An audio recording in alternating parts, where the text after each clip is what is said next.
We are the Matea Group of Keller Williams Realty. We enjoy the diverse community that we serve and the lifestyle that Maine has to offer. We'll be talking all things real estate and Maine. Welcome to the Maine Real Estate Show. On the seller side, if somebody's thinking right now, I might want to sell my house, what is the first step for them? Yeah, I mean, the biggest one is to have someone out to your property or get into discussion about, well, where do you go when the home sells? So that's the biggest one right now is, folks are concerned about, well, where will I go? What will I do? And know that we've never had a client go homeless in 18 years. So the biggest thing is to just get the ball rolling, is to show your home to your agent so they can assess not just the price. I mean, everybody starts with like, well, what's my home worth and what would it sell for in the market? Well, obviously we want to come by to give you an assessment of what we think, given the comparables, the data out there, to guide you, advise you. If your home was to go on the market the next week, here's likely what it would list for. Here's what it likely would sell for. And I think that's important. There's a number of agents as well as sellers out there that think, well, the number I give you, like that's the definite. Well, not necessarily. The market's ever changing. And we're also seeing the auction effect. So if you actually list it a little bit lower, you're likely to get more people through the home such that it sells for higher, and I'm going to net you more money. So at the end of the day, it's about getting you the best terms and conditions to get you the most amount of money in the least amount of time. Isn't that what you would expect? And they say yes. At the same time, it's going over to your home. And I actually just had a call before we went on the air, is we're going by and assessing, well, I'm worried about the snag in the carpet, or I dinged the wall the other day, or we scratched the floors. Do I need to repair this or that? My bath, we always meant to paint the bathroom or redo the countertops. Should we do that? And the biggest thing right now, I mean, even before the market went crazy, it was, honestly, Harrison, the dollar for dollar return, you don't see much of that unless it's like landscaping, painting. Many of the other items, you don't see that upside. Mm-hmm. And a lot of buyers are going to come into your home and do something entirely different. So if you're just doing that to kind of make it clean and crisp and presentable, I get it. Let's do that. Let's do the real minor cosmetics. Sure. But every house is different. So again, have the real estate agent over to assess and help you. But at the end of the day, more often than not, we're advising, I don't think you need to do that, especially in this market. One, a buyer is going to look past some imperfections as long as they're not major. And then two, they're going to put their own spin, leave them something to do. I mean, unless it's brand new construction, they're going to want to paint or retile or just do something that's a little different that makes it their own. Yeah, it makes sense. We all like to come in and personalize it to a certain extent, right? Whether it's a different color palette or there's always some change you make. It's very rare we see a client buy a house and leave it exactly as it is for the long term. There's always changes that come. But I'll tell you, there is a premium paid in this market, I think in any market, but especially in this one, where a seller that has pride of ownership and can show that they take good care outside and inside, buyers are wowed by that. And that also causes you, if you think of it from a psychological impact, a buyer comes in and thinks, wow, they really take great care of their home. You can eat off the floor in the garage. It's that pristine. Yep. They likely take care of their plumbing, their heating, their electric. Like they didn't skimp. They didn't cut corners. They didn't just, BS this. They really care about their home. So I don't really have to worry as much. And maybe it causes a buyer to think, well, maybe I don't need to get an inspection. Or if I'm going to get an inspection, it's really just like, I want to check septic and well. Maybe I want to test for radon if health concerns. But otherwise, it's everything else is what am I doing? I mean, maybe you ask, did they have an inspection when they bought their home that they could share, or did they get it pre-inspected? We even see that. It's just that comfort level. So as a seller, the better presentation, but you don't need to go over the top. And sometimes even going over the top could be like, well, are they hiding something like it smell like there's so many like fragrances and, are we like covering up something? So, to each their own. Every property is different. It's just like touching up. So we just had a client go through and paint all their trim and baseboard where normally like that's dusty and gets scratched or like pets have scratched the windows. And I can tell you, because we sold two homes in a particular neighborhood, the one that did like the minimal to the one that just wow sold for a lot more money. It's pretty wild just to think that care to I just want to sell. I'm okay with this number. Well, if they put in a little bit more time and effort, it might have meant more money and very little cost, like paint and some Clorox and just like, the magic eraser, like stuff like that going around on every door and just making sure that the marks from your hands and the grease and stuff is gone. And then just having it smell and getting it professionally cleaned night and day to get your home sold. And we see that too with like people who have pets. So I would give that some consideration as you're so used to being in your home day in and day out that you don't necessarily like, if you're brand new to walking in a home, you're going to pick up on some of the stuff that's like, well, oh yeah, I didn't realize that when, oh yeah, I forgot about that little hole in the wall over there, or, the loose doorknob. So, I mean, I could go on and on about this, but again, it might help to have a third party, your real estate agent, come in and just, be open and honest about what you might need to do. Yep, absolutely. Okay. So you go through this whole process and you've got a client that says, okay, like we definitely want to sell. We agree with what you're thinking about how to approach this. Mm-hmm. What's next? Yeah. So we go over the paperwork. We guide and advise on the price. When we're in agreement, we would go through the paperwork. So there's an exclusive right to sell listing agreement, which then says you're hiring the agency and myself as your appointed agent, or your agent as your appointed agent, to represent you in the sale of your home, how you're getting paid, and then, allowing me to put a lockbox, a key, take interior, exterior photos of your home. So they're then saying, yep, handshake, sign documentation.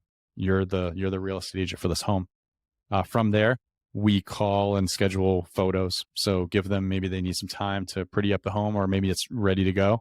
Our professional photographer would then come in with us and either has already moved things around. Maybe the seller's perfect with design, or we can move an item or two out of the way, like mirrors. Sometimes you don't want to see someone in the reflection of a mirror. So some mirrors can get moved, or some pieces to just make a room more open.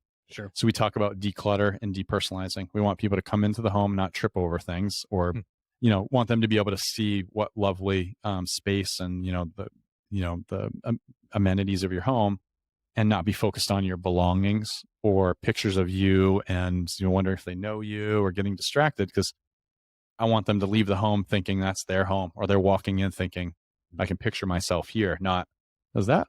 No, I think I've seen, like, I wonder where they work, or I think I know them from somewhere, or look them up on Facebook, and, oh yeah, that guy knows that guy and her, and blah, blah, blah. So going from that, those photos then, in 24 to 48 hours, typically we have them back in 24 hours or less, we can go live on the market. I don't typically like to go on the market on Friday, Saturday, Sunday. It doesn't give enough time to be in the syndication out to the websites, to kind of aggregate all that information and get people to, your home buyers are looking, but I want to just enjoy the weekend. Unless it's crazy, but I'd like to list on Tuesday through Thursday, typically. Yeah. People are less preoccupied with other things. Yep. And they have enough time to then do some research, think about it, call their broker, speak with their spouse, significant other, to then say, yeah, let's set up a showing. Let's get on board and go. So we generally list Tuesday to Thursday, maybe an open house on the weekends. All offers due Monday, Tuesday, to go from there. Okay. So on the market, signs up, pictures look great, ready to go. People want to come see the house. Now you're looking at open houses and showings. Right. From the seller, they're coming to see your house. They obviously don't want you in it. Right. So what's that process like? How much notice should they expect? What are they expected to do? How long should they be gone? Yeah. I mean, we tend to give 24 hours notice, depending on the situation, right? They've, got busy day, they've got kids, they've got dogs, et cetera. Something, themselves or them and something else needs to be removed from the home for showing. Because yes, you don't want to be home or present when a buyer's coming through your home and talking about what they like or what they don't like about your property. And then they also feel less comfortable if someone else is there kind of hovering over their shoulder, looking at or listening in to what they're thinking about your home. So showings normally 15 to 30 minutes. Some larger homes, obviously it could take more time. So our sellers are asked to be out of the home for that period of time per showing. Okay. In a crazy market, we're also blocking and saying, well, right, if you're at work all day from 9 to 5, could we just have it like go and show, have your house ready, we'll leave all the lights on. And in 15-minute increments, we can show it all day Friday. Saturday, could you leave and go to another home or, friend's house, or just go hang somewhere for most of the day, so that we can not it's more about convenience and inconvenience, right? Mhm. We want to have a buyer be able to just, I want to see it at 2 and go, not, I want to see it at 2. And then the seller says, well, you can't do 2 because that's like, this is going on. And like, can you do 3? And Yeah. we need to keep it easy and convenient. I get it. There's folks, kids might have to take a nap, can't get the dogs out for like, there's a lot of things, Yeah. and we'll try to make that smooth, but as easy as we can make it for both buyer and seller.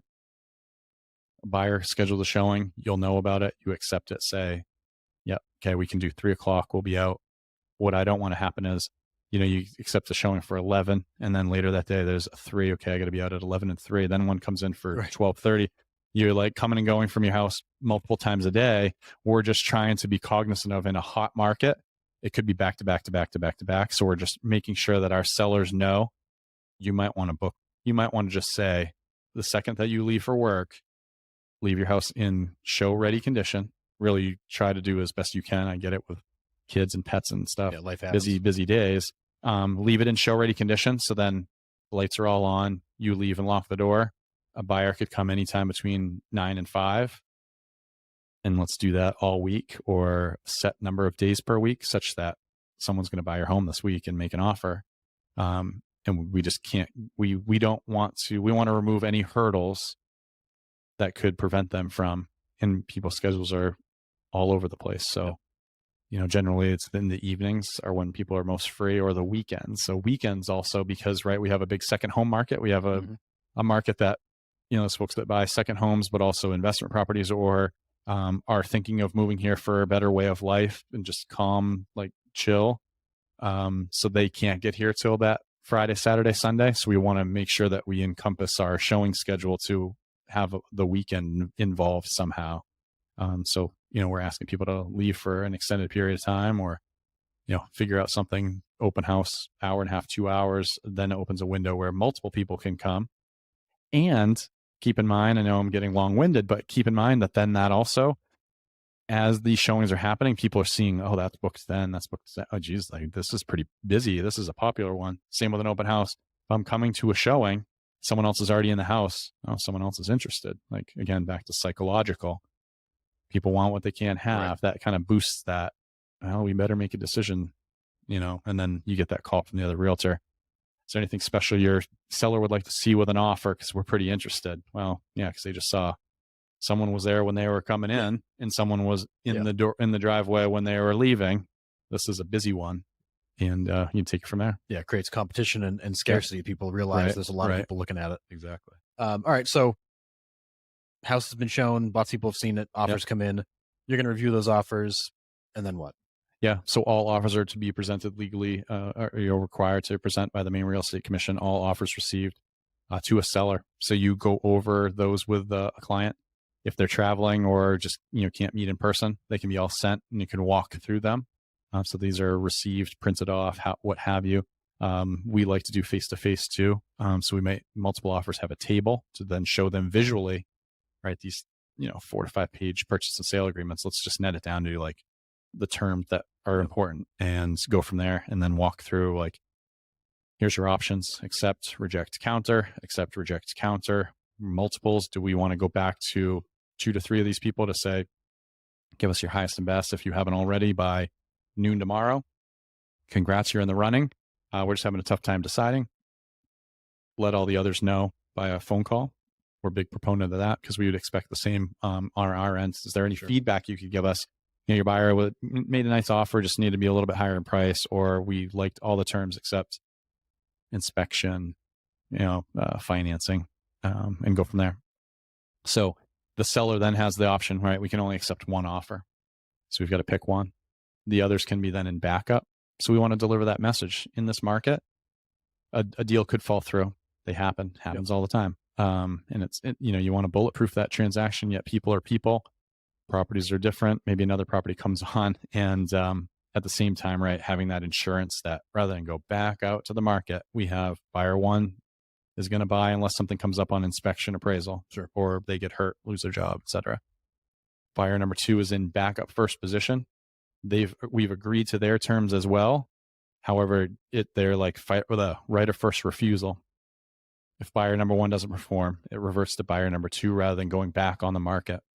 So it just creates an insurance piece where it's like, we don't have to go back and then go, 50 people back through the home. At the same time, we have to do some explaining. Well, why did buyer number one walk away? Why didn't it work out? And if there's a disclosure related item subject to right from the inspection, well, we have to update that disclosure and provide it to buyer number two to make sure they're aware. But we want to continue to market the property so that we get our clients the best terms and price in this market. Excellent. So work through all that. You've got the right offer. Boom, you're under contract. Congratulations. And now the process is really the same as it was for the buyer side. Difference is the seller's now just kind of like riding along, waiting for information. What's that period of time? Yeah. Like? So the seller really can relax quite a bit. It's really the buyer has to perform and do all of the paperwork for the lender, or even in a cash sale, just kind of sit back, but provide more information. Title search is performed in that, next couple of weeks. But the seller's really just waiting on that appraisal, make sure that the value comes in, or there's, it's an as is. So we're not having to do work to the home to get it to a value. And then really it's just playing that waiting game. There's some title paperwork that would come from a title attorney that says, right, we need to call in. We need your authorization to speak to your lender so we can get the payoff amount. They're calling the town, they're calling the utilities, mainly the water and plumbing. So the water district, because it's a lienable item, to make sure that they get water, like a finer water bill payout, so that there's not a lien that carries with the property. So we need to zero out everything, as they say, so that the seller then can move on to their next, their new world. And the buyer's taking this on at ground zero. Yeah, nice and clean. Okay. So kind of hopefully that process goes smooth. All the title work comes back clean. The inspection's no big deal. Appraisal comes in good. And then off to the closing table again. That's right. Back to the closing. So the sellers obviously to clean out their property, leave it in broom clean condition, free and clear of all debris. And they're bringing the keys to closing, garage door openers, et cetera. Maybe leaving a note or their information, mail forwarding. There's some hiccups along the way, that just making sure that if you're expecting something in the mail, you hold it at the post office or leave a forwarding, or get the other parties' contact information so you can just check back in, like, hey, did something come in the mail, or you might be receiving X, Y, and Z. I just want to just double check. If you're local, it's a little bit easier. If you're from afar, sometimes, but again, we know that, people start to receive stuff. They probably would reach out, so the brokers know to talk. Hey, something just came in, and I think this is for your client. Probably is important. Take a picture. Yeah, send that. We'll give you some money to ship it. And so we've done that a handful of times too. Then you're on to your next adventure. It's on to the next one. Yeah. Yeah. And then, that's pretty much it. You've sold your home. Perhaps you're also buying another one. So we've been able to tee that up so that the timing is the sale and the purchase happens in the same day, or give or take a few days. You can stay in an extended stay hotel for a couple of days if you time up like a sale on Thursday, Friday, but you can't purchase till Monday. But more often than not, the wires from the sale of your home can be applied to the purchase of the next, and we can time up those sales so that you're not moving twice. You're not without a home. You're not having to pack multiple times.